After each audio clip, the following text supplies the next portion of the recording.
Ta doktrína Steel Rose prostě požaduje, já to vezmu velice stručně, teda přezbrojení bývalých zemí Varšavské smlouvy na výbavu NATO. Zaplatí si to oběti budoucí války. Jo, to už je samozřejmě dovětek, to tam není přímo takhle napsáno, ale chci říct, jako to sledujeme vlastně celou dobu. 2%, 4% výdajů, 2% HDP nebo 4% HDP na zbrojní výdaje a tak dál požaduje aliance. A co už tam zase není, nakupujte za to především americké zbraně, že jo, to je v závorce. Znovu zavedení odvodu do armády, pozor, jo, bod 2, znovu zavedení odvodu do armády v těchto zemích, odvedenci jsou určení do první vlny útoku na Rusko, předpokládané ztráty jsou 80%. Ta doktrína hovořila o kontingentu východní a střední Evropy, který v podstatě tam, kde se neplánuje příliš velké logistické zabezpečení, včetně zdravotnického, že jo, toto je ten důvod. Za třetí, přesun amerických základen a útočných jednotek druhé vlny ze západní Evropy blíže k ruským hranicím.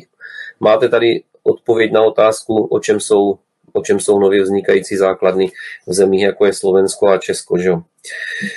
Za čtvrté, je plánovaný útok konvenčními střelami s plochou dráhou letu z těchto základen z Baltického moře a z Arktidy s cílem zničit ruské stanoviště PVO a velitelská centra. Útok bude vedený i z Polska, Gruzínska, Ukrajiny, Turecka a pobaltských států. To Turecko si dejte do závorky dneska.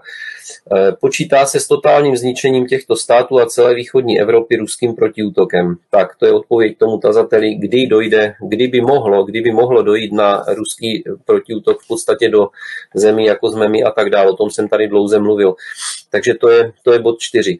Bod 5. Součástí plánu je masivní protiruská propaganda, dehumanizace, demonizace ruského národa a jeho obviňování za vznik krize a válek. Bezprostřední příčinou útoku bude operace False Flag, jak tomu říkáme pod falešnou vlajkou a tak dále.